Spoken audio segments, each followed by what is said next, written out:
Bom, gostaria de dar boa noite a todos, que todos sejam muito bem-vindos a essa aula inaugural, né, da nossa presidente aqui da sociedade, Ana Carolina Ramonte Uso. Essa aula inaugural vai compor também o nosso curso de extensão, que esse ano a gente vai falar das psicopatologias. Então, todas as quartas-feiras, né, a gente vai ter uma aula diferente, com um professor diferente, falando de diversas psicopatologias. Acho que todos já receberam o nosso programa, né?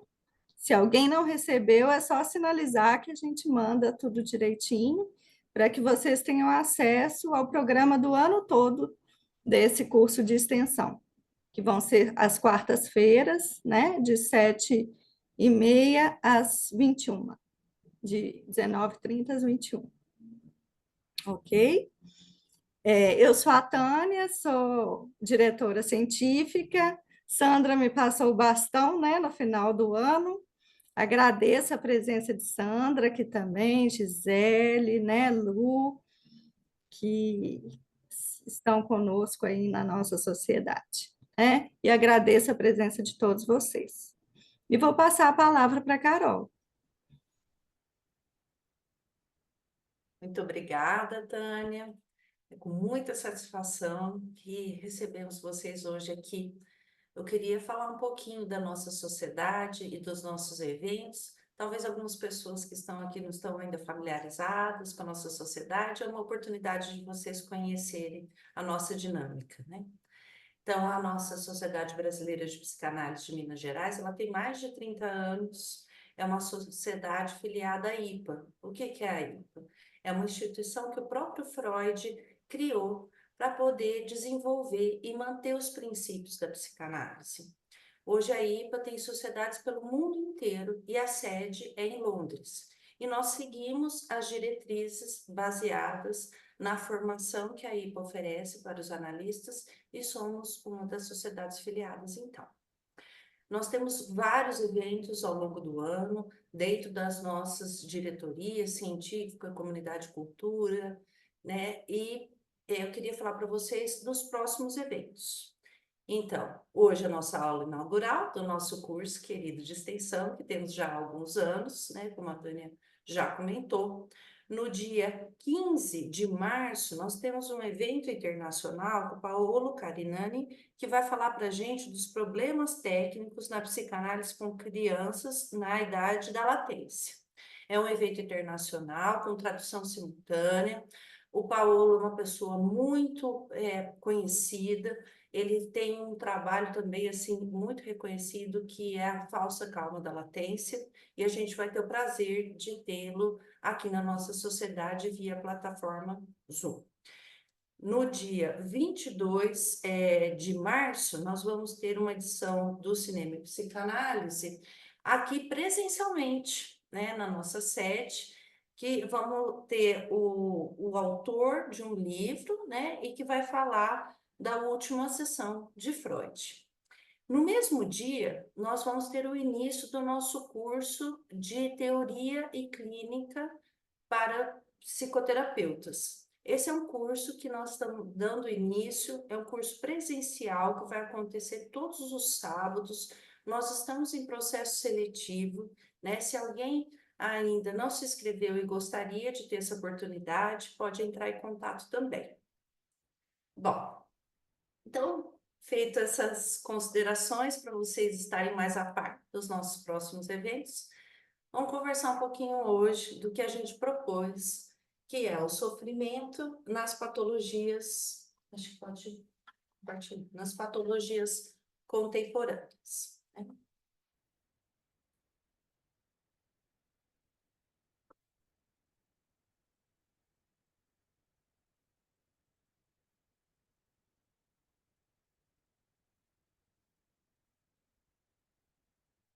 Bom, nós estamos falando aqui de sofrimento, né?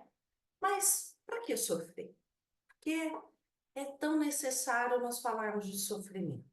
O sofrimento, né, gente, é inevitável. Nós que trabalhamos com a dor mental sabemos disso. Mas há algo que é uma escolha, que é poder sofrer o sofrimento, que é diferente de sentir. Ué, qual seria então essa diferença, né? Sentir a dor fala de poder ter uma vivência de algo como próprio, e aí então poder ser trabalhado, possível de ser transformado. Poder sofrer essa dor é poder ter material, inclusive, para expressar essa dor.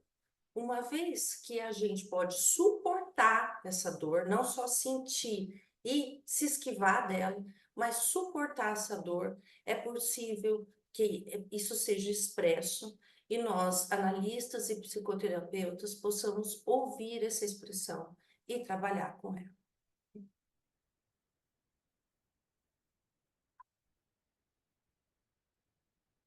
Como que a gente pode pensar a origem do sofrimento? Nós somos crescidos, nascidos com configurações muito diferentes, né? Pais, mães, ausências, presenças, tudo isso nos constitui. Além do que nós nascemos diferentes, nós temos a vivência de que bebês já nascem muito diferentes uns dos outros. Um com maior tolerância à frustração, outros com menos, uns mais risonhos, outros mais quietos. E assim nós podemos encontrar como que nós vamos se constituindo ao longo da vida em relação ao sofrimento. Portanto, é uma interação de aspectos externos, internos, sociais, individuais. É uma construção artesanal, né? Por isso que tem essa imagem dessa construção artesanal e individual. E ela também, gente, é revolucionária, né? Poder sofrer e sentir o sofrimento é um protesto de algo que oprime e que, se não for expresso e suportado esse sofrimento, não é permitido transformações. Então, é um ato de protesto também poder sofrer a dor. O sofrimento foi sempre igual, a expressão dele, né? Então, eu queria contextualizar com vocês um pouco dentro da história. Na modernidade, o que a gente via na modernidade, diferente do que a gente vai conversar depois da pós-modernidade. Na modernidade, havia uma solidez de grandes instituições, como família, educação, religião e política. Então, essas grandes instituições, elas tinham o poder de determinar a maneira possível e desejável das pessoas agirem, sentirem, pensarem, né? Qual que era a vantagem, né, dessa situação? É que as referências identitárias nas as quais a gente se constitui, elas eram dadas e vividas como muito sólidas, muito confiáveis. As pessoas sabiam o que elas queriam ser, como elas deveriam ser, para ser bem aceitas, para ter um lugar na sociedade, na vida. No entanto, havia também uma desvantagem, que havia poucas opções de vida consideradas legítimas de serem vividas. Então, muito mais pessoas à margem, as pessoas que se sentiam diferentes e não tinham lugar para legitimar a sua existência. Depois da Segunda Guerra Mundial, e que a gente passou a falar de pós-modernidade, o que que aconteceu? Essa solidez, ela foi perdendo a solidez, as grandes instituições, e, consequentemente, os símbolos que a acompanhavam, né? Houve uma relativização absoluta dos valores. Então, para dar um exemplo, por exemplo, para vocês, né? O que que havia na modernidade? Em que o símbolo e o signo eram praticamente colados, né? Se a gente pensava naquela época, o que que é família, né? Família era um casal heterossexual, de preferência com filhos. Muito diferente quando a gente pensa o que é família hoje. Há uma pluralidade quase infinita, né? De fatores, de representações, de expressões do que é família, né? Só que com isso, algumas pessoas encontraram um caminho de libertação e muitas delas se perderam. quem não tinha uma solidez interna e se agarrava nesses símbolos institucionais, dessas instituições fortes, foram se perdendo, né? Houve um vazio existencial criado por uma falência, né, dessa solidez dessas instituições, um desamparo identitário que nós vamos conversar, né?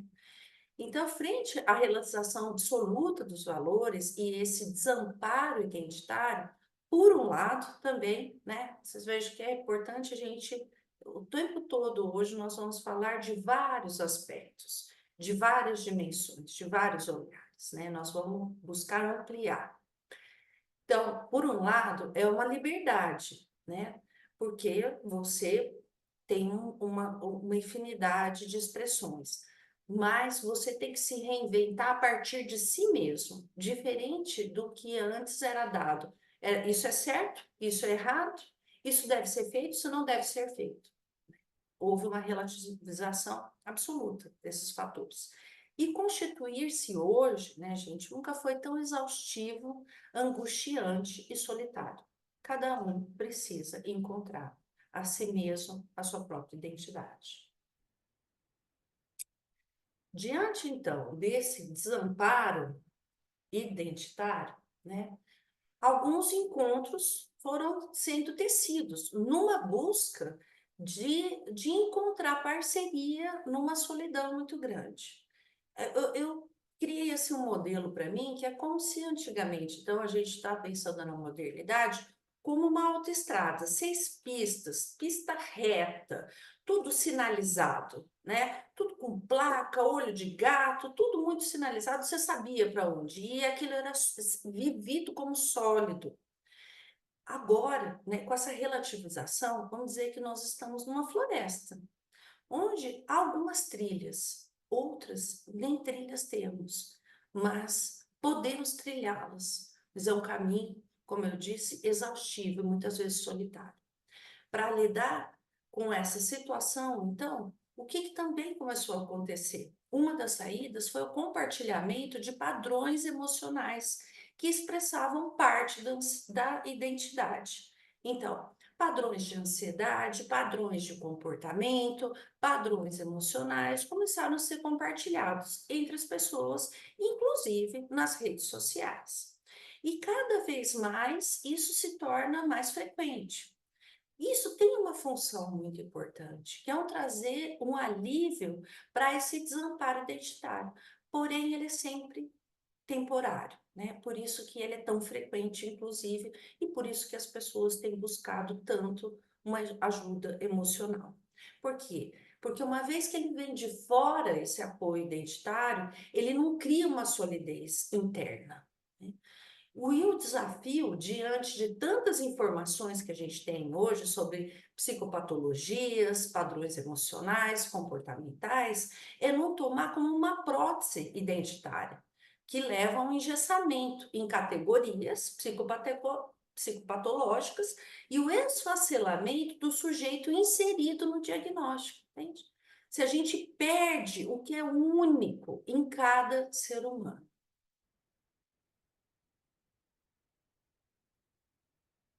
Bom, então, como a gente está conversando, houve um processo de democratização do saber psicopatológico nos dias atuais. Temos muitas informações a respeito, né? Uma democratização saiu do saber médico e hoje é algo que nós todos podemos acessar, o que traz uma contradição. E esse é o nosso terreno de trabalho, né? Por um lado, pode trazer uma certa culpa, porque nós estamos portadores de uma certa patologia, psicopatologia. E por outro, vítimas da nossa própria patologia, o que pode inviabilizar, inclusive, em algum momento, das pessoas se implicarem com com aquele próprio sofrimento, uma vez que elas estariam à mercê de psicopatologias. Então, nós lidamos no nosso terreno de trabalho, às vezes é o excesso de culpa, né, que faz com que as pessoas fiquem paralisadas e não consigam elaborar o seu sofrimento, sofrer a dor e elaborá-lo.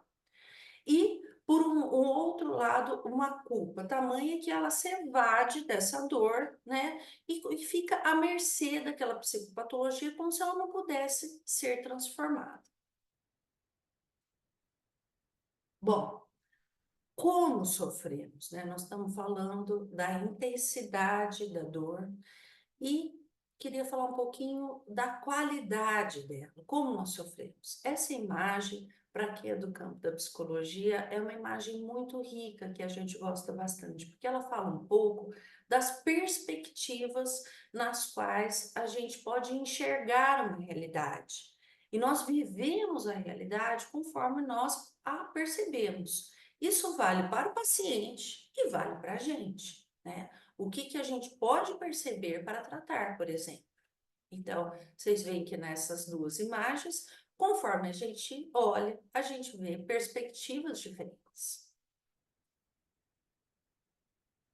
Bom, vocês vão ter contato, né, com uma psicanálise viva, a psicanálise da intersubjetividade. É uma psicanálise que coloca como ponto central o que é vivido como experiência emocional, né, entre o analista e o analisando.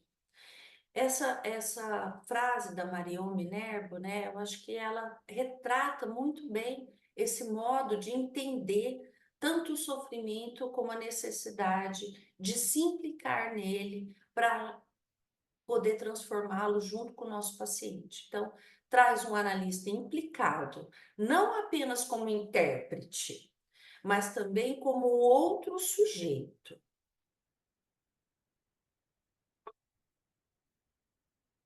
A gente está falando. Isso, para não ter. Vamos voltar um pouquinho. Não tem problema. Esse som não. Ah, sim. Então, para compreender, né, toda essa dimensão que nós vamos falar, né, de uma mente multidimensional, uma mente que sofre de diversas maneiras, uma mente que é capaz de perceber de diversas maneiras, foi pensando nisso que nós criamos todo um ano de estudo para vocês. Então, embora ele seja dividido por módulos, eles se interagem e se completam, trazendo perspectivas diferentes de uma mente que pode, inclusive, estar na mesma pessoa. Então, vamos só colocar aqui. Vou aproveitar aqui para passar.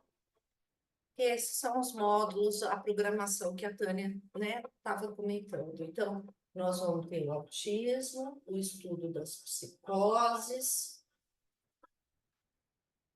os estados limítrofes, os transtornos de humor, transtornos alimentares,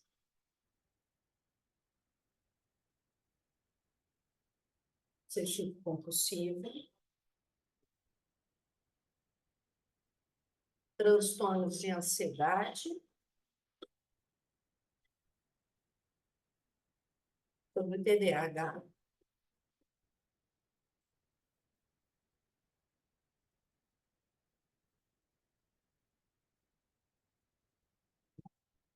então, vocês veem que eu estou trazendo essa questão dessa pluralidade, dessa mente multidimensional, que eu queria entrar um pouquinho mais com vocês, né? Esse conceito, ele veio de uma observação muito perspicaz do Freud, que ele fez inibição, sintoma e angústia, e que o Wilfred Bion, que é um sucessor dele, né, um psicanalista, ele elevou para um status de conceito, que é um conceito de cesura, né? Então, Freud falou assim, nosso pai da psicanálise, né? Existe mais continuidade entre a vida intrauterina e a primeira infância, e que a impressionante cesura do nascimento nos permite crer. Bom, então, com isso, né, o Bion trouxe para a gente que o Freud estava, inclusive, apontando como que a nossa própria mente, ela se constitui, ela vai se modificando ao longo do tempo, né? Então, do id, o ego, o superego, o inconsciente, o consciente, estados emocionais, funcionamentos emocionais, e que isso é um processo dinâmico de construção e transformação dos nossos funcionamentos e que coexistem ao mesmo tempo. São funcionamentos que em todos nós, de alguma forma, estão presentes e que coexistem e que vão se diferenciando dentro da nossa mente, né? Esse essa forma de pensar, né, ela teve também uma origem no que o Bion chamou de funcionamento psicótico e não psicótico da personalidade. E que se trata como se fosse um espaço e tempo de ser e pensar, um dado funcionamento dentro de nós. Por quê?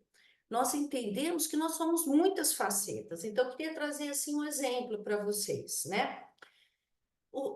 Nesse sentido, a parte psicótica, a parte não psicótica, a personalidade psicótica, não psicótica, não se trata de um diagnóstico, né? Nós não estamos aqui falando de diagnósticos, mas um modo de funcionamento mental que coexiste em cada um de nós. O que muda é a prevalência, a intensidade como eu estou vivendo a minha parte psicótica e a não psicótica da personalidade. Então, desde um esquizofrênico que né, está com uma dimensão muito precária de existência, né, com poucos recursos de pensamento, de trabalho mental, mesmo ele tem uma parte não psicótica da personalidade. Assim como do outro lado, né? Pessoas que trabalham, que estudam, né, que constituíram uma vida significativa também tem um lado psicótico da realidade, da personalidade. Então, como esses lados coexistem, né, eu queria falar um pouquinho para vocês de cada lado, como exemplos dessa pluralidade de modos de funcionamento que todos nós temos dentro de cada um, né? Então, por exemplo, a realidade, a tolerância à realidade interna e externa. Se eu estou trabalhando numa parte psicótica da personalidade, se eu estou atuando, né, numa parte psicótica da realidade, eu não vou tolerar muito essa realidade interna e externa, ou seja, os limites externos, todas as leis de diversas formas, ou a própria dependência, que é uma realidade interna que todos nós temos, que dependemos dos outros. Enquanto a parte não psicótica da realidade, ela tende a tolerar mais essa situação e criar situações benéficas para que a pessoa amplie a sua capacidade de pensar, a sua capacidade de trabalhar, de viver.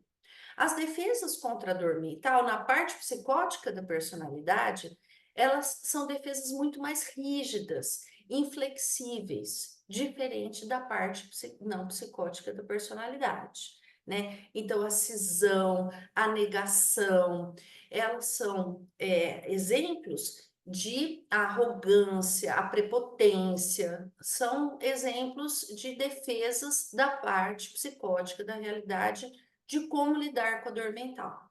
Porque a dor mental, né, gente, o sofrimento, ele define mais ou menos o que somos também, né? Não só a dor, mas a delícia de sermos o que nós somos também define o que, né, que nós lidamos na vida. Que somos nós.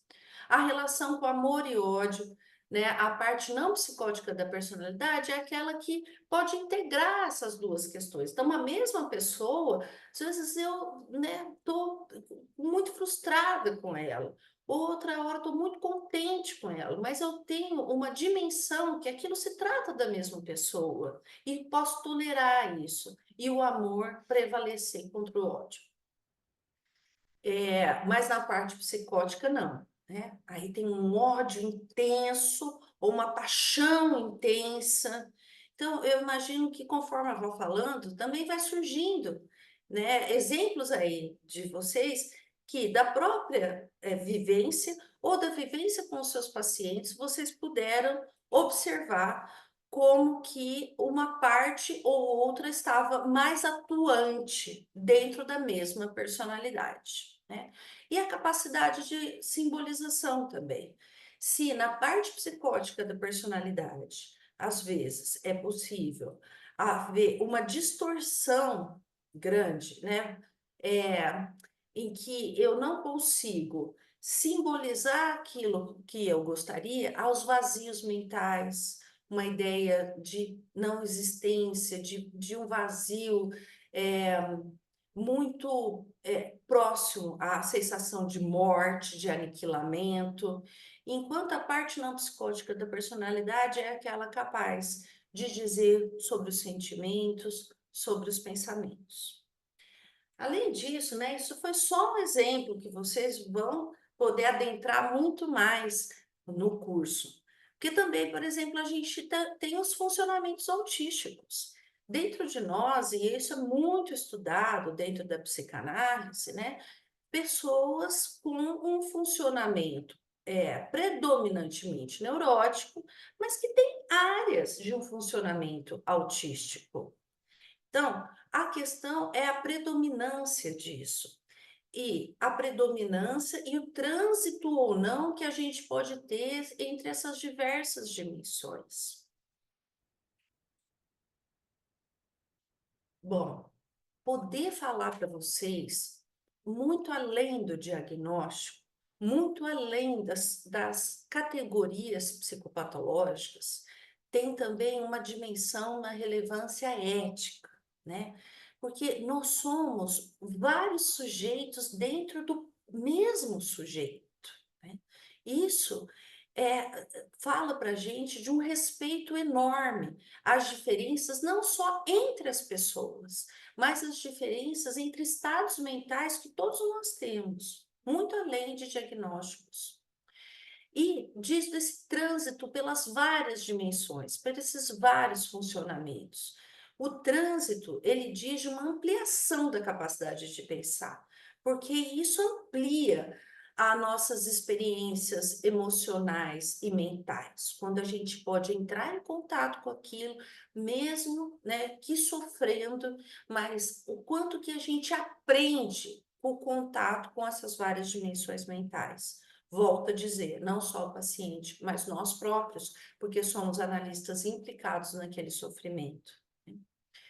E a ausência, né, desse trânsito, da gente não pensar de que existem vários lados dentro da gente, vários sujeitos dentro do próprio sujeito, traz um empobrecimento, um desmoronamento e um retrocesso da nossa capacidade de pensar.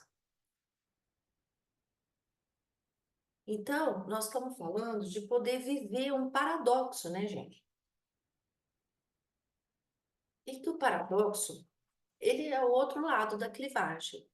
Então, Paulo Sandler fala uma coisa muito interessante, que a tolerância a paradoxos é condição fundamental para exercer a psicanálise do mesmo modo que é necessário para viver a vida como ela é, cheia de paradoxos, complexidades, né, dobras.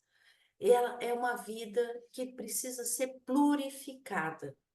E enquanto algumas situações elas clivam, elas quebram, elas diminuem, elas trazem um retrocesso quando a gente só pode ver uma parte, apenas um diagnóstico, uma forma de funcionar dentro do sujeito. Então, quando ela não é tolerada, quando esse paradoxo não é tolerado, de que nós temos vários funcionamentos mentais dentro de nós mesmos, a cesura vai caminhando para uma clivagem, ou seja, essa cesura que separa vários lados da gente, vários funcionamentos mentais, inclusive que separa inconsciente e consciente, a partir do momento que a gente não tolera que isso é um paradoxo, que ao mesmo tempo nós somos um, mas somos outro também, né? Isso demanda uma segurança nesse processo de trânsito, ou seja, de a gente poder olhar sobre várias perspectivas, que é isso que também a gente está oferecendo através do curso, né? E há um predomínio de um funcionamento mental sobre o outro. Pode enrijecer e fixar o modo de funcionamento. Então, Quando esse sofrimento para a gente, quando as pessoas, né, voltando um pouquinho lá, que a gente estava falando, dessa democratização do saber, né, que as pessoas começaram a compartilhar mais, a gente tem mais informações, a solidão, ela é tão angustiante que pode fazer com que a gente se blinde num diagnóstico e acabe virando, ao invés de um contorno, uma armadura, né? Então, poder aprender os diversos estados mentais é tão importante quanto conhecer profundamente sobre a expressão de dado sofrimento, né? Então, nós precisamos das duas coisas, tanto conhecer profundamente, como também ver de forma ampla. E como que a gente pode conjugar essas duas situações, né? Pensando que o sofrimento ele é trabalhado através que um diagnóstico é parte do processo, né? Como fala Despatologiza, né? Uma página lá no Instagram, é só que receber um diagnóstico ajuda a acessar direitos políticos e a gente não pode perder isso em mente, né? Isso é muito importante nos nossos dias atuais, os nossos direitos políticos, e o diagnóstico ajuda muito nesse sentido, da gente garantir. No entanto, a gente não pode parar por aí, né? E precisamos ampliar para não correr o risco de termos especialidades cada vez maiores que vai restringindo o nosso olhar. Então, vai aprofundando no foco até que possa virar um hiperfoco e que restringe a nossa visão de toda a complexidade e profundidade da mente humana, que não se restringe a uma psicopatologia, a um diagnóstico. Então, e que pode reduzir o sofrimento humano a um transtorno mental. Sofrimento, como a gente está trazendo, é muito mais. E como gerar transformação, né? Como aliar essa questão do profundo conhecimento e, ao mesmo tempo, de forma ampla, para que a gente consiga captar muitos funcionamentos, vários funcionamentos, multifuncionamentos da mente do nosso paciente. É quando a gente pode ter um profundo conhecimento da técnica psicanalítica. Essa técnica, gente, prática da clínica, né? Vocês vão ver aí nos nossos cursos que a gente prioriza muito, e por isso mesmo que algumas aulas não podem ser gravadas, porque tem material clínico. Mas o material clínico para a gente é fundamental, porque com toda a ética que a gente tem, né, de não trazer nenhuma informação que o nosso paciente possa ser identificado, nós trazemos situações vivas da clínica, né, onde a gente pode captar qualidade de emoções que são partilhadas daquele momento. Situações sutis, às vezes pré-simbólicas, que nós estudamos, né? Porque as coisas nem sempre são ditas por palavras. Aliás, a maioria das coisas nós sentimos, inclusive, de forma pré-verbal e através da nossa própria contratransferência. Por isso que a terapia, a análise do analista é tão importante, para que ele possa emprestar a mente dele, ele possa se implicar na relação e ajudar nessa transformação, né? Bom, para isso, então, isso possibilita que a gente esteja aberta a captações de dimensões mentais diferentes do nosso analisando, né? Como a gente estava dando o exemplo lá da parte psicótica, não psicótica, um paciente que até então se mostrou-se muito adequado, né, com uma vida constituída, sólida, pode de repente ir mostrando para a gente outras dimensões mais primitivas, mais sofridas da sua mente. E é por isso, às vezes, que ele está lá. Às vezes ele nem sabe, ele está numa angústia, numa crise de ansiedade, num vazio, e ele não sabe que isso pode estar vindo de dimensões muito mais profundas, que nós precisamos captar e ajudá-lo a entrar em contato para desenvolver uma capacidade de lidar com situações muito primitivas. Então, o psicoterapeuta, ele pode e deve, né, estar familiarizado com aspectos que fogem das esferas cognitiva e intelectual, né? Isso é, inclusive, um desafio que a gente tem hoje em dia, porque com a quantidade de informações que as pessoas buscam, inclusive para aliviar esse desamparo identitário, né? O discurso às vezes vem um discurso pronto, um discurso muito coerente, mas que fica numa esfera cognitiva e intelectual, né? Que não traz efetivamente uma solidez interna, que não promove uma transformação. Então, nós precisamos estar atento à apreensão de qualidades emocionais, trafegando pelas várias dimensões da mente, né? Lembrando que nós temos dimensões até que se abrem para algo que a gente chama do não existir, né? Como no autismo, dimensões entre o existir e o não existir, existir emocionalmente ou só sensorialmente, nas adicções, estudos muito atuais que falam dessas várias dimensões da mente e esse labirinto que nós encontramos em nós e com quem está conosco na clínica, né?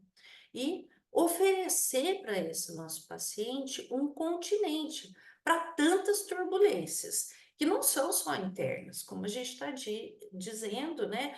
Na pós-modernidade, há um bombardeio de informações, há um bombardeio de cobranças e um caminho muito exaustivo e muitas vezes solitário de encontrar o seu próprio caminho, né? Então, é o analista que pode sofrer e viver as emoções junto com o seu paciente. E nesse sentido, eu gosto bastante dessa imagem, né? Que traz esse encontro que a gente pode pensar que é um encontro de duas mentes, analista e analisando, que ambos saem transformados profundamente.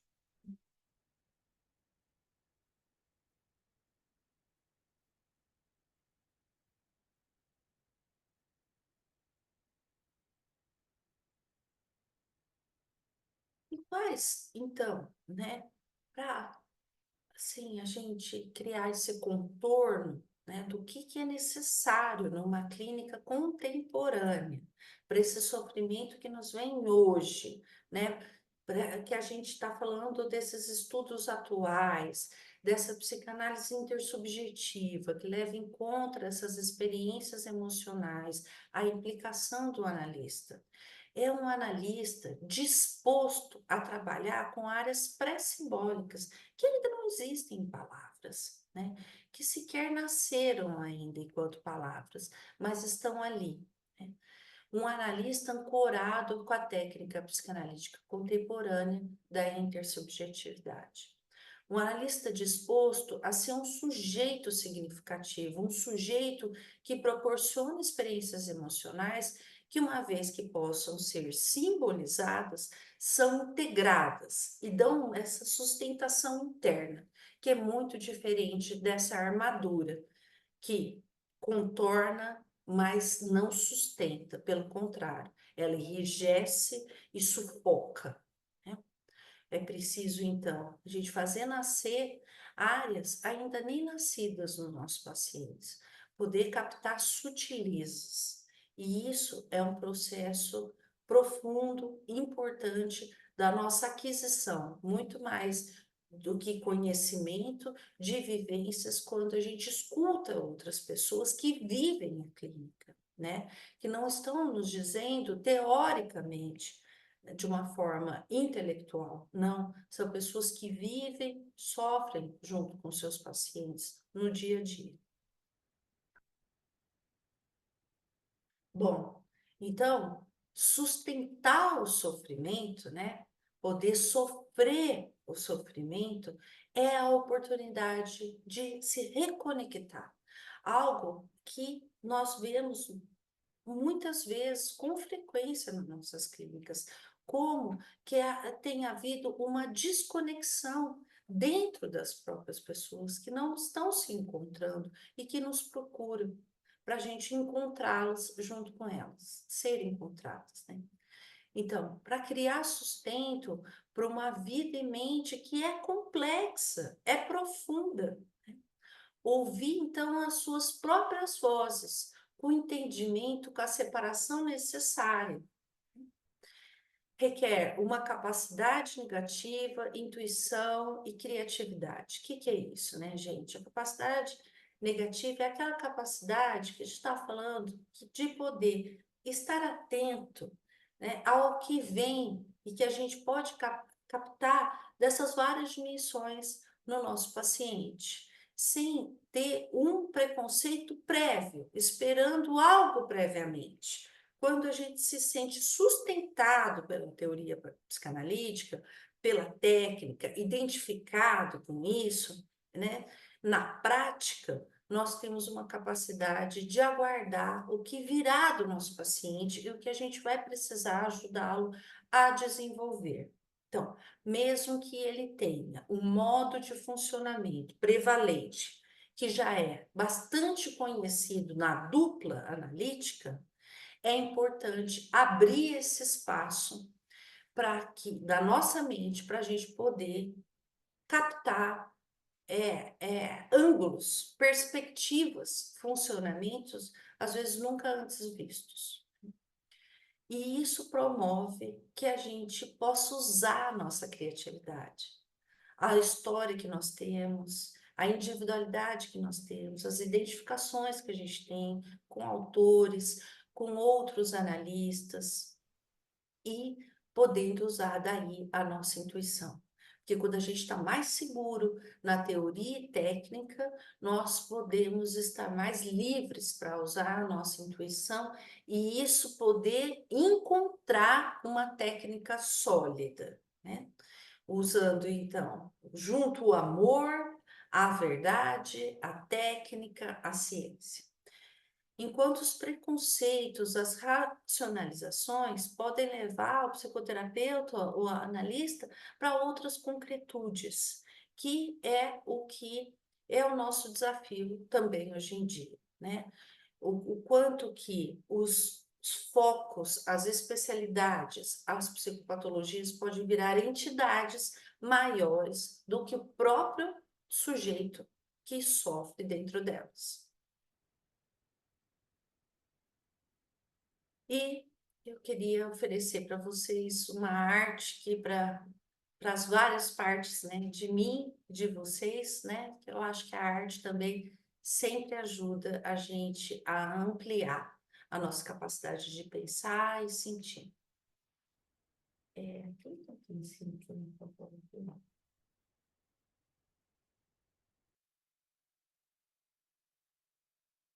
Que a força do medo que tenho não me impeça de ver o que anseio. Que a morte de tudo em que acredito não me tape os ouvidos e a boca. Porque metade de mim é o que eu grito, mas a outra metade é silêncio.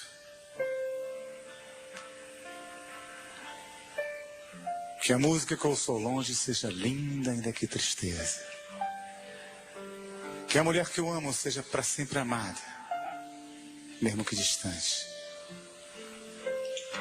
Porque metade de mim é partida, a outra metade é saudade. Que as palavras que falo não sejam ouvidas como prece e nem repetidas com fervor. Apenas respeitadas, como a única coisa que resta a um homem inundado de sentimentos. Porque metade de mim é o que ouço, a outra metade é o que cala. Que essa minha vontade de ir embora se transforme na calma e na paz que eu mereço.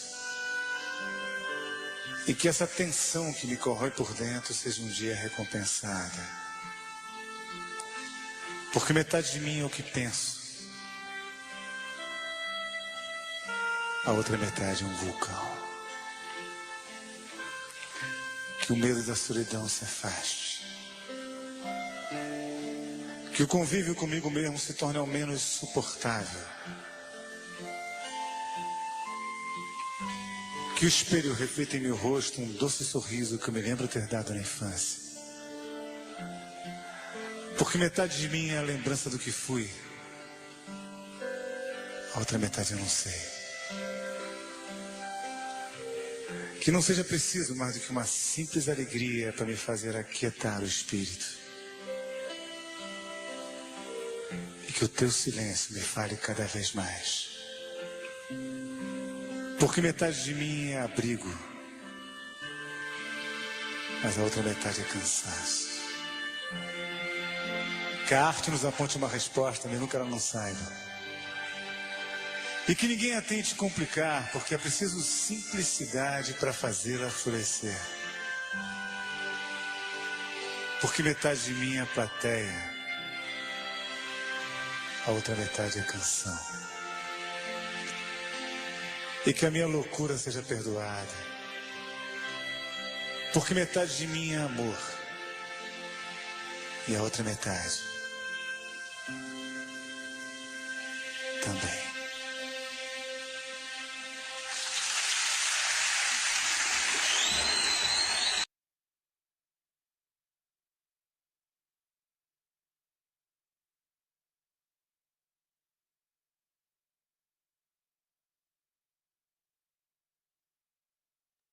Bom, pelas nossas metades, né, pelas metades que a gente gostaria e estuda e trabalha para a gente poder captar. Eu agradeço vocês, espero que a gente possa ter uma boa conversa agora. Até breve.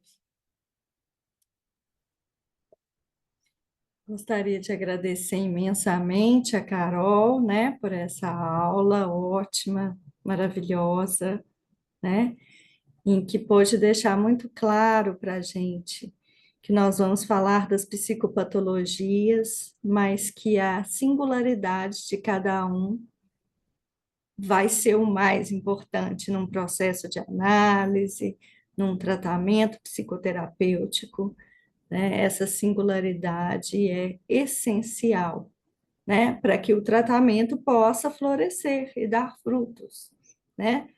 As pessoas são diferentes e sempre há uma parte saudável dentro de cada um, por mais que seja um autista grave, né?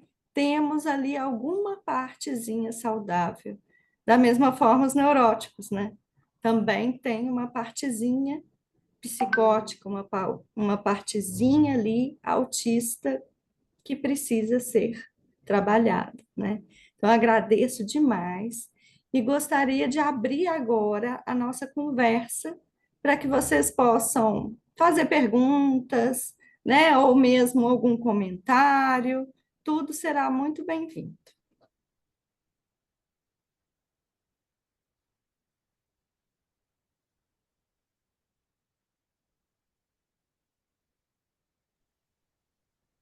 Bem, eu posso fazer um comentário para Claro. aquecer aí a nossa conversa?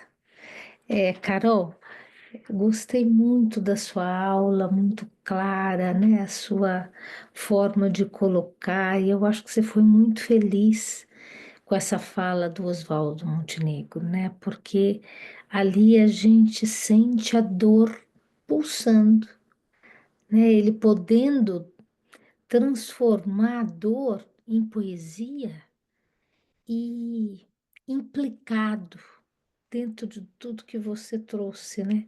Podendo sentir a dor e o quanto que subir às vezes um enlouquecimento, o quanto que subir o desespero, o terror, né? O vazio autístico. Quer dizer, quando nós estamos falando o autismo, o psicopata, fica uma coisa tão distante da experiência que você destacou da possibilidade de sofrer a dor, de viver a dor e sofrer a dor. E quando você mostra essa fala do Oswaldo Montenegro, aquilo é uma fala de gente que tem possibilidade de contato com dor mental e que pode ajudar com que a gente tenha a dimensão da profundidade, da extensão disso na nossa vida. Nós não escolhemos a profissão de psicanalistas à toa, né? Porque nós temos uma vivência com dor mental que, de alguma forma, a gente vai instrumentalizar isso, mas isso está dentro de nós. Para que a gente tenha empatia, para que a gente possa chegar perto do paciente, do sofrimento dele, sem atacar, mas podendo viver, sentir e pensar junto. Então, eu acho que você trouxe isso de uma forma tão bonita e tão clara. Parabéns e obrigada pela noite. Agradeço muito, né, tua presença, né? A Gisele é uma pessoa muito importante aqui na nossa sociedade, né? Foi ela que foi a nossa presidente anterior, então somos muito gratos ao legado que a Gisele nos oferece como psicanalista e como uma pessoa muito importante na nossa instituição, né? Eu acho que você me fez pensar, né, Gisele, falando também da música, dessa outra dimensão que eu acho que você trouxe da música, né? A potência que a gente vê, né, nos artistas quando é possível, então, transformar a dor mental, né, em algo como a arte, né, mas que é preciso entrar em contato. E que isso é todo um trabalho que a gente faz muito diferente de ter que aniquilar o sofrimento, né? Acabar com ele. Porque se a gente não tem contato com ele, não tem como ter essa potência que, por exemplo, Oswaldo Montenegro apresenta na música, né? Então, tem Sim. muitas potências a serem encontradas nos nossos pacientes, né? Uhum.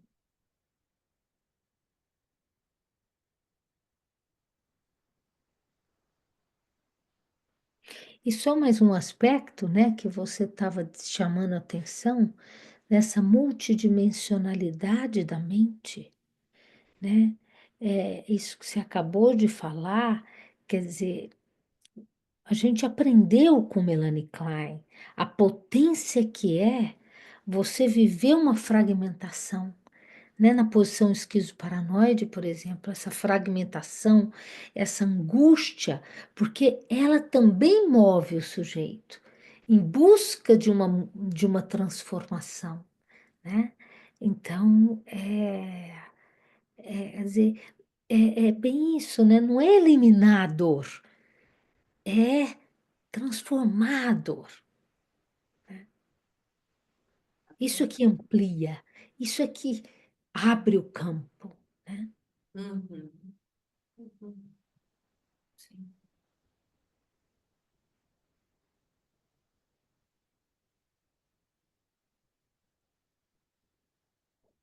Raquel,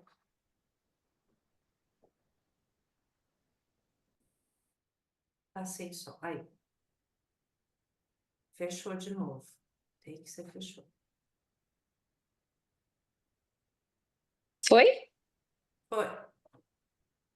Então, queria aproveitar para agradecer essa aula maravilhosa, né? E parabenizar, porque conheço bem a Carol, acompanhei o quanto que ela vive a aula também, né? Em toda a preparação, não só fala, entende, né? Mas ela vive, vivencia todo esse processo. Acho que é isso que nos toca, né? E eu fico muito orgulhosa em ver, né, essa aula inaugural, os eventos que a sociedade tem oferecido, especialmente, né, numa demanda atual, como a Carol trouxe, de respostas prontas, né? Então a gente vê muitas ofertas de cursos e eventos com fórmulas prontas, né? com scripts muito bem elaborados, que são sedutores num primeiro momento, especialmente quando a gente está lidando com essa angústia de não saber, né, do sofrimento cada vez maior nas nossas clínicas. Então, eu fico muito orgulhosa em ver, né, o quanto que esse espaço também nos ajuda a sustentar juntos os paradoxos, né? A gente sentir que tem espaço, que tem pessoas, que tem técnica, que tem teoria, que nos sustentam, né, nessa prática, isso é muito importante. Então, eu acho que é até uma propaganda mesmo de uma pessoa que vivencia, né, essa caminhada aí dentro da sociedade, de que a gente encontra um amparo sem essa pressa, né, de respostas prontas, intelectualizadas, e que passa pela experiência, né? Te ouvindo, Carol, hoje eu me lembrei de uma fala até aleatória no Instagram, mas que me fez pensar também no sofrimento, em tudo que você trouxe, porque a pessoa falou assim: eu posso saber tudo sobre atletismo, eu posso dar uma aula excelente sobre atletismo, e isso não me faz um atleta, né? Eu preciso viver, eu preciso ter prática, eu preciso ter a experiência no atletismo. E eu acho que isso vale para nós. A gente pode saber tudo sobre sofrimento de forma teórico-técnica, a gente pode fazer inúmeros cursos, a gente pode dar muitas aulas, mas se a gente não vivencia isso, a gente não transforma em nós, né, nem na relação com os nossos pacientes, e é justamente a experiência do atleta, né, que o faz ter segurança de se sentir atleta, né, porque ele pratica, porque ele vivencia. Eu acho que vale o mesmo para a gente, né? Quando a gente vai passando por essas experiências, isso vai alimentando a nossa fé de que não há outro caminho, né? De expansão, de elaboração. Então, eu acho que é nesse sentido, né? Te agradecer por me ajudar, particularmente, a sustentar esses paradoxos. Obrigada. Agradeço muito a Raquel. A Raquel é companheira em várias frentes, né? Inclusive na construção dessa aula. Eu tenho o prazer de conversar com ela, né? Ela é uma das coordenadoras do nosso curso, que vai ser presencial, né? Inclusive porque a gente entendeu que era muito importante, apesar da gente ter vivido tudo que vivemos e da facilidade que traz esse contato virtual como nós temos hoje, né, após a pandemia principalmente, que era muito importante a gente poder vivenciar esses encontros presenciais. Então, a gente pensou nesse curso, né, que será aos sábados, né? Então, a Raquel é uma das coordenadoras também desse curso, que eu acho que ajuda a gente a ter um coração forte, né? Um coração atlético para a gente, né, lidar com todas as emoções que surgem dentro da clínica. Acho que a Raquel também traz uma qualidade de experiência assim, que a gente prima muito, que é essa questão da intimidade, né, de uma proposta de viver junto, né, eu gostei dessa ideia do atleta, né, porque é de viver o suor, o negócio é visceral, né, o que a gente vive, e que a gente precisa estar sustentado pela instituição, sustentado pela teoria e pela prática e pela sensibilidade. Te agradeço muito também, Raquel. Cláudia. Carol, eu quero mais te dar os parabéns pela aula. Assim, eu fiquei bastante emocionada, assim, e eu senti o seguinte, que você trouxe em pouco tempo coisas tão profundas e tão importantes. Eu acho assim, um pouco nesse tempo que para mim eu senti assim, nossa, já passou. Quando você terminou, eu olhei e falei, meu Deus, eu estaria aqui disputando mais e mais. Mas assim, coisas tão profundas, tão importantes. E eu fiquei pensando um pouco assim, essa aula inaugural foi perfeita, porque você está dando um, uma visão uma possibilidade de pensar o sofrimento psíquico de uma outra maneira, né? Com o olhar de estar próximo, estar junto, né? Se você está trazendo assim ideias e pensamentos que de fato é uma aula inaugural, sabe? Se preparando para o que vai vir por aí, né? O que nós vamos ver. Então, assim, achei fantástico, achei, assim, com muita sensibilidade, que eu acho que isso é uma coisa que é sua, né, Carol? Essa sensibilidade imensa, e uma profundidade muito grande. Eu acho, assim, foi muito bacana. E só uma coisa que eu queria falar, assim, a importância da análise pessoal, né?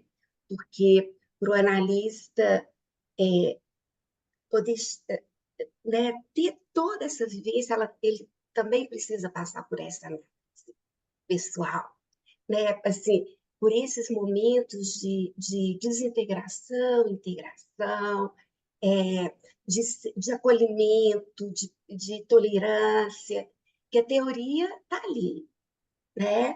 Mas a gente aprende mesmo, né? Ali no divã, né? Com uma boa companhia, né? Assim, um Virgílio, né? Acompanhando um Dante acompanhando o Virgílio. Será que eu falei certo? Eu Divina Comédia, né? Mas assim, é isso. Eu quero te dar os parabéns. Achei que foi uma excelente aula inaugural. Agradeço muito a você, Cláudia. Cláudia, para quem me conhece, né, também é uma pessoa assim muito atuante dentro da nossa sociedade. Ela faz parte, inclusive, da diretoria, né? E nos ajuda aí a compartilhar aquilo que a gente acredita, né? Eu me lembrei até te ouvindo, né, que foi uma das coisas que eu queria falar, acabou passando, porque a gente, né, emenda numa linha de raciocínio, por isso que é tão bom a gente conversar, não queria fazer uma aula extensa, exatamente para a gente ter a oportunidade de conversar, né, de ser algo nosso também, da nossa subjetividade, a gente não ficar ancorada numa armadura, né? Que eu me lembrei, né, de como que esse modelo, por exemplo, da mãe com o bebê, que é um modelo para a gente muito rico, né? Muito complexo, ele também foi mudando ao longo do tempo, né? Do que é uma mãe boa, uma mãe suficientemente boa, o que é certo de uma mãe fazer. Então, a gente fala de uma crise identitária, né? De não só das pessoas que estão vivendo juntas agora, mas as pessoas que estão vindo, porque as próprias mães, né? Ao serem mães, elas já carregam uma quantidade enorme de informações, de orientações, e que muitas vezes mais a deixam distante do seu bebê do que próximo. Então, é esse também o nosso desafio, de a gente não ficar longe do nosso paciente pelas informações que a gente carrega, mas poder exatamente ir nos moldando naquele encontro. Por isso que é muito importante também a análise pessoal, porque é nela que nós nos formamos, nós vivemos isso com alguém intimamente, né, na análise, na instituição, para que a gente possa oferecer aquilo para o paciente, sem a gente estar tingido por tantas informações, concretudes, saídas, né, como você também disse, né, Raquel, essas saídas muito, muito fugazes, né? Então, obrigada, Cláudia. Sandra, nossa vice-presidente. Pois é, acho que talvez seja até essa condição que me fez, juntando a Cláudia com o que você falou, pensar nessa mãe, Sociedade Brasileira de Psicanálise de Minas Gerais, nos juntando para mais um ano, que eu fiquei pensando na alegria quando eu vi alguns rostinhos que nos acompanham há longo tempo quando eu entrei aí, né? Então, aí eu vou citar alguns, sabendo que sempre estou deixando outros para trás, né? Mas estamos aí com a Neila, estamos aí com a Natália, o Lauro, o Jonathan, né? Eu vou parar por aqui, senão acho que a gente teria que citar alguns que já estão com a gente nessa história, porque vamos construindo junto nessa companhia viva, assim como estamos aí, né, com a Gisele, Cláudia, Raquel, e tenho certeza que outros, e a gente espera que sim, também estejam pela primeira vez fazendo parte, né, dessa família suficientemente boa para a gente viver as dores juntas e nos sintonizarmos. Acho que isso de sermos companhia viva, onde a gente sente uma sintonia que para mim, né, quando a Carol vem, me vem um trecho que é o preferido meu, tenho num quadro, né,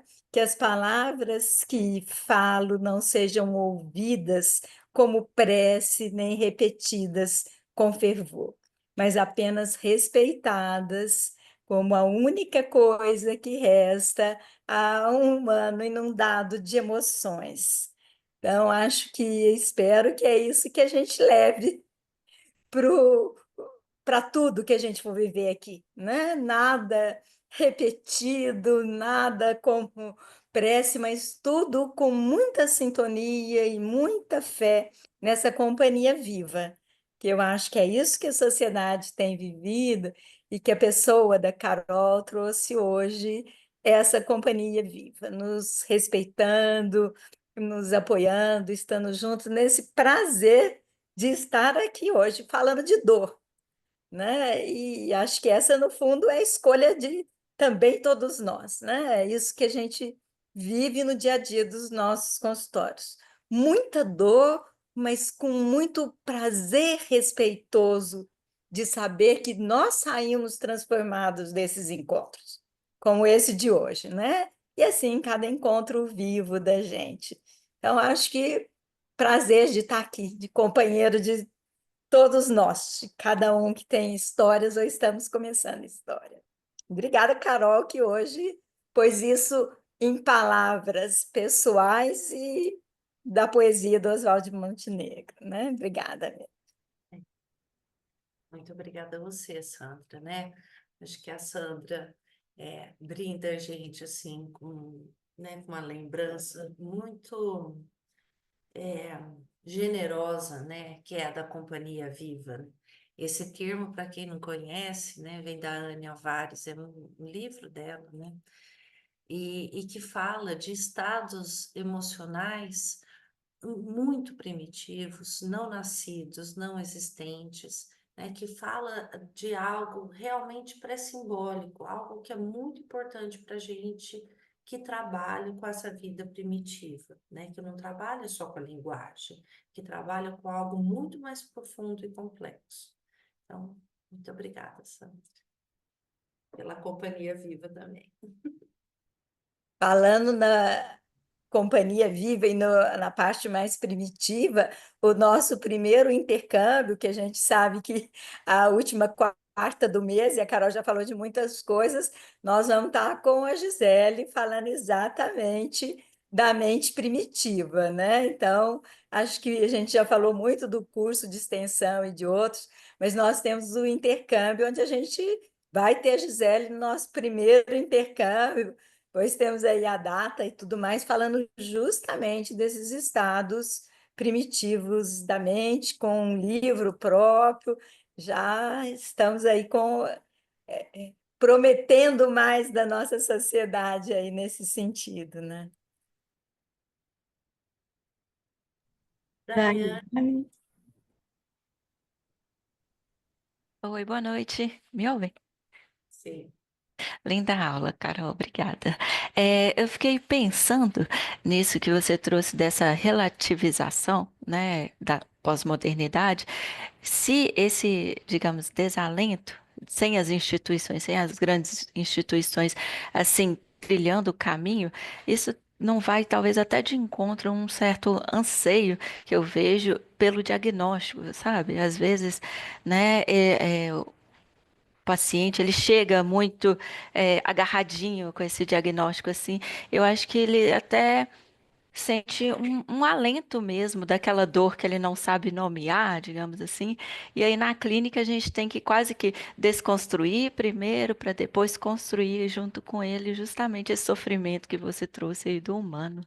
E uma outra coisa que eu fiquei pensando é essa fragmentação que a Gisele trouxe até como bonita, que de fato é, só que é como a gente quer extirpar ela, assim, né? A gente quer uma coisa mais concreta, assim. Esse ora sim, ora não, fica às vezes muito confuso e doído, às vezes, para a gente, enquanto analista, e às vezes para o paciente também, né? Mas é isso, assim, é mais essa questão do diagnóstico, às vezes eu vejo que o paciente pega esse CID, isso que ele leu no DSM, assim, e às vezes até aplaca um pouco, né, muito entre aspas, assim, essa dor dele, tipo, porque nomeia, né? Mas é É, isso. que Ai, ótimo, Dani, né?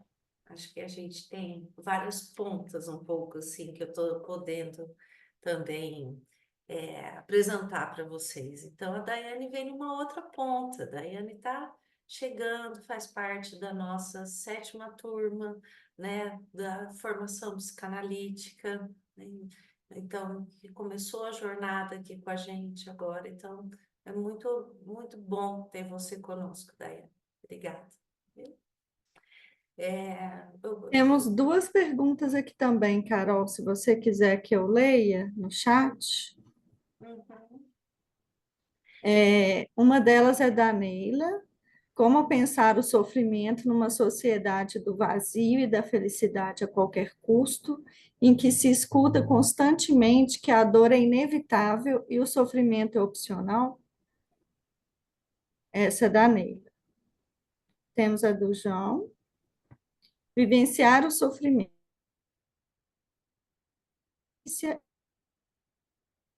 que não necessariamente produz algo bom. Como identificá-la? Obrigada. Nossa, tem tanta coisa, né, que a gente pensa, tão legal quando a gente conversa, né? Uhum. Bom, deixa eu não perder aqui o que a Daiane estava falando, né, sobre essa questão do diagnóstico, porque, de fato, é o uso que a gente dá, né? Por isso todo o nosso cuidado para não perder de vista a subjetividade, como a Tânia estava colocando, né? Então, tem essa dimensão que o diagnóstico muitas vezes é importante como um direito político, né? A gente vai ter, por exemplo, aulas sobre TDAH, que isso é algo que fica claro, né? Tanto os direitos das pessoas que têm esse transtorno e podem ter uma vida muito mais adaptada às suas reais necessidades. Por outro lado, quando isso paralisa o processo, se não faz parte do processo, mas ele se engessa no transtorno, né? Porque daí o sofrimento vira só o transtorno e a gente cai num perigo de ir girando dentro dessa fala também, que é uma fala concreta que pode ampliar, mas pode reduzir muito se a gente fica preso àquilo, porque a gente começa a falar teoricamente de algo que não pode ser acessado, que é de fato o sofrimento. E sem a gente sofrer aquilo, a gente não pode transformá-lo, né? O que eu acho que tem uma conexão com o comentário da Nelly, né, sobre o opcional, né? Opcional é sofrer. Talvez o opcional é a gente, de fato, poder abrigar essa dor dentro de nós, né? Isso é opcional e isso é uma capacidade, né, da gente abrigar isso, a gente se posicionar como responsável por aquilo, né, e se implicar em transformar aquela dor, né? Vocês veem que a fala de vocês vai muito nesse sentido da nossa prática mesmo do dia a dia, onde as pessoas chegam com essa pressão, né, da felicidade, algo extremamente idealizado. Então, que o uso das redes sociais, que muitas vezes faz com que a gente possa se agregar, como a gente está aqui hoje, por exemplo, que vocês deve ter tido notícia também da aula de hoje, através das redes sociais, ela pode, né, integrar as pessoas, mas elas podem deixar as pessoas mais sozinhas, mais confusas, mais culpadas, e isso não implica numa real transformação, né? Ela deve ter deixado coisas importantes para trás. Vocês vão me sinalizando aí, gente. Do João, né? A pergunta do João, vou ler para você de novo. Peraí. Vivenciar o sofrimento. Qual a fronteira entre essa vivência e um estado de gozar que não necessariamente produz algo bom? Como identificá-lo? Eu acho que a gente vive na própria, a gente discrimina na própria vivência com o paciente. Você sente, né, quando você está ancorado dentro da teoria, da técnica, da prática, você sente o que é uma conversa verdadeira. Você sente a emoção, ou você sente um discurso deslocado da emoção, né? Quando a gente está ligado, quando a gente está preparado emocionalmente, inclusive pela nossa análise, né? A gente vai sentindo, inclusive, dentro da nossa própria mente, que tem algo que não se integra, que é um discurso que não se integra na prática. E isso é frequente hoje em dia, porque o volume de notícias, de, é, de informações acerca das patologias, acerca dos diagnósticos, né? Eles nutrem muito mais, às vezes, as defesas que é usado um diagnóstico muito mais como defesa do que como algo que propicia mesmo a pessoa entrar naquele estado que ela pode transformá-lo no sofrimento. Entende?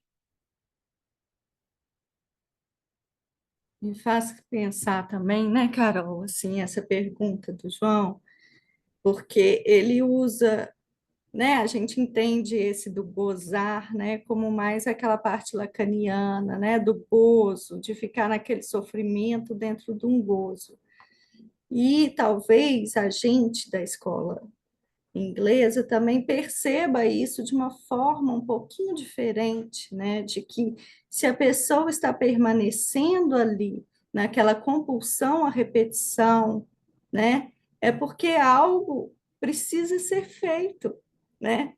Dentro dessa relação analítica, dentro desse encontro dessas duas mentes, para que ele possa ser apontado, tocado, né?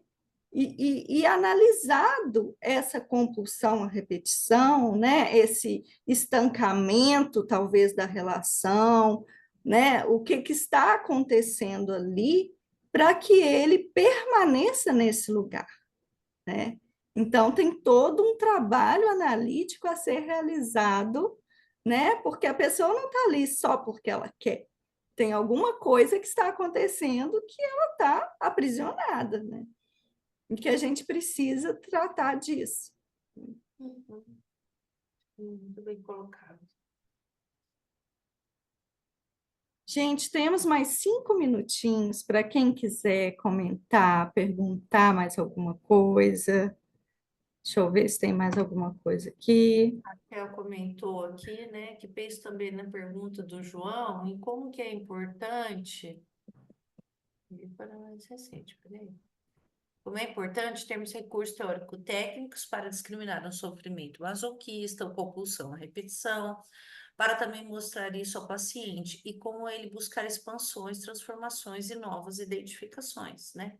Por isso que a gente colocou desse analista implicado, né? Porque a gente se implica e se disponibiliza para ser um objeto, né, uma pessoa importante, significativa na vida daquela pessoa.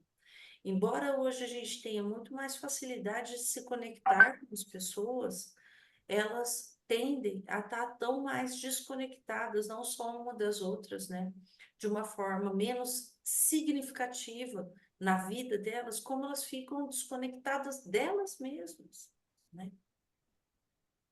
Então, eu gostei muito do comentário, né, da Raquel e da Tânia, porque eu acho que traz essa discriminação importante, né, que também a gente pode ver que há algo que não está podendo ser transformado, que se repete, mas isso é parte do processo, porque senão a gente ataca o paciente que não está fazendo aquilo, né, como a Tânia disse, porque ele não encontrou um outro modo ainda de fazer aquilo.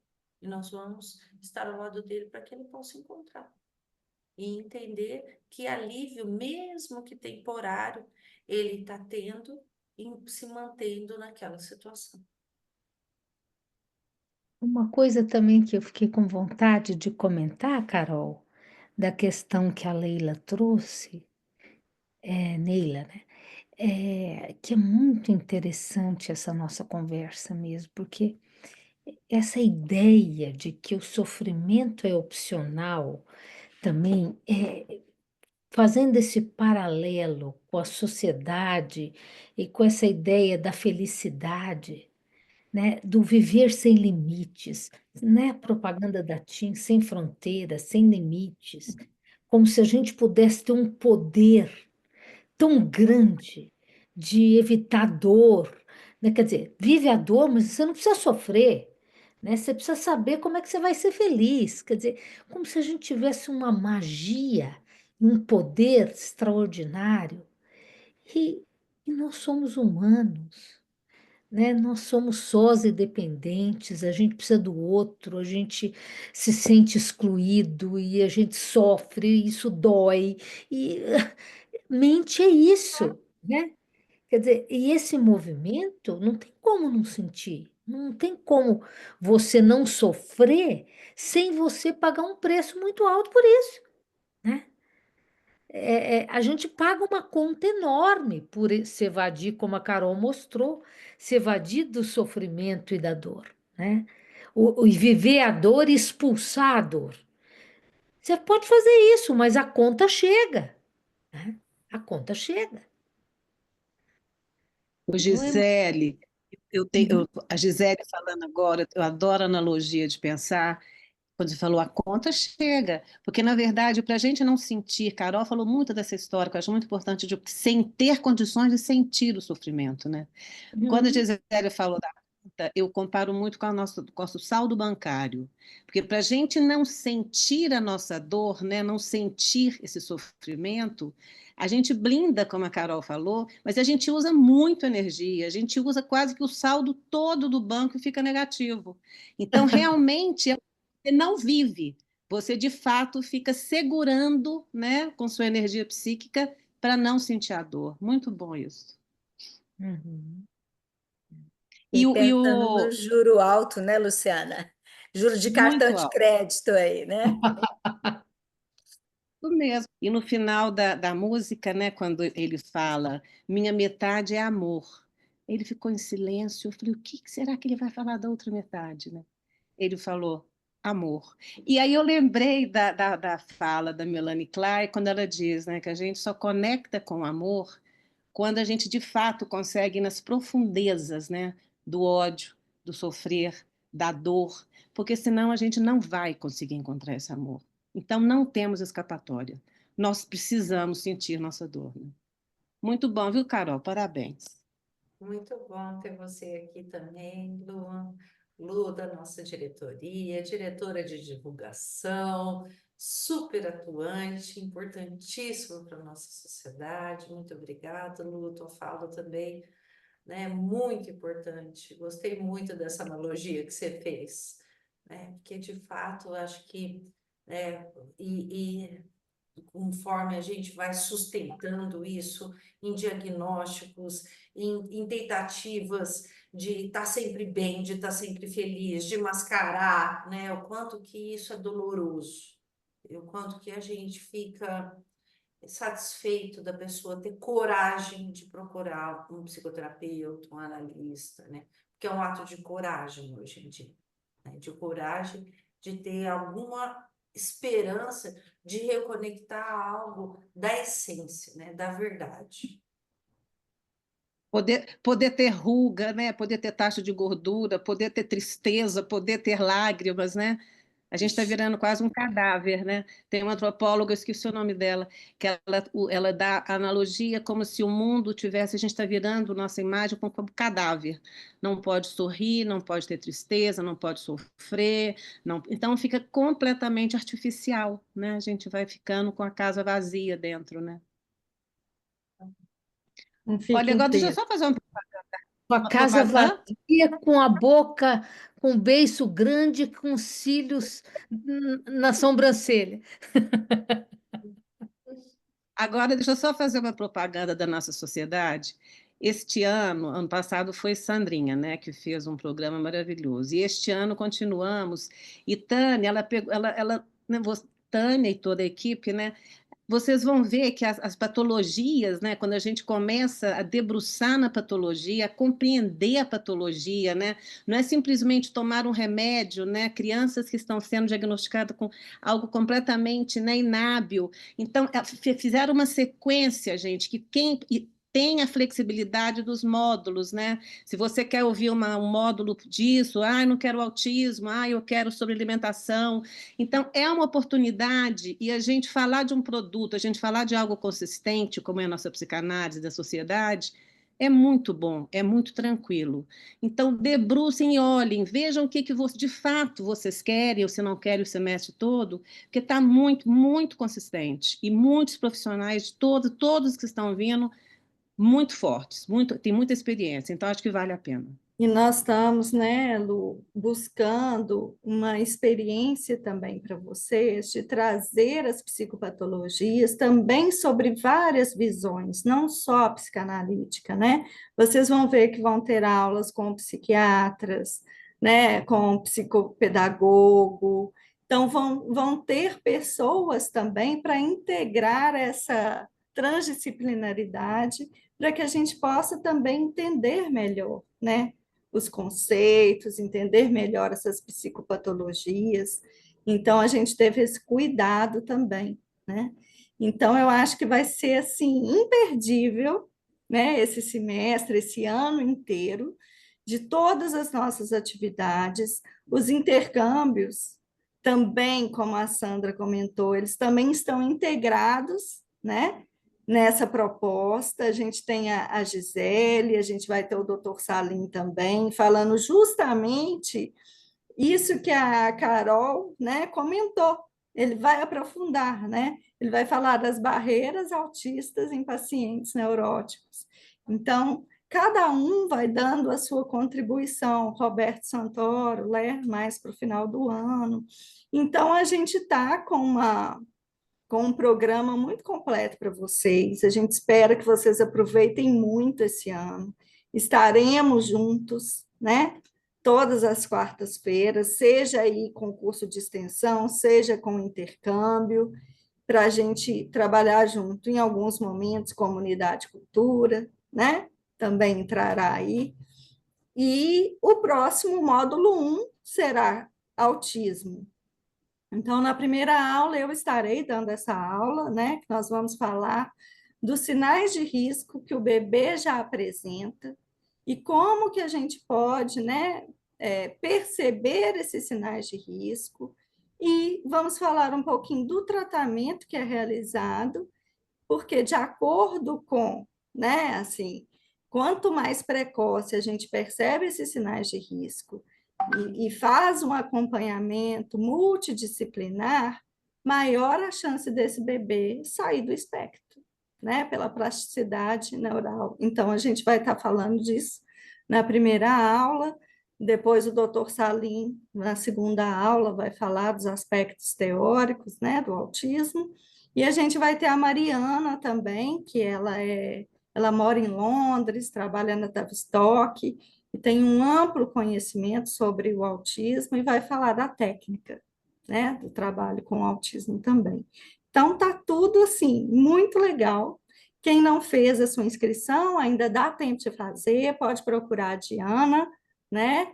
E nós iniciaremos, né, o próximo módulo no dia 12 de março. Contamos Pós-carnaval. Vamos aproveitar pós-carnaval. bastante. Uhum, Dia 12 começamos.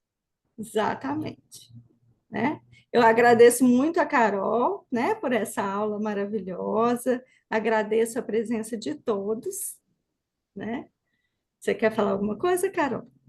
Eu quero te agradecer pelo convite, né? Que eu só estou aqui porque você, a tua equipe, a diretoria científica pôde me convidar.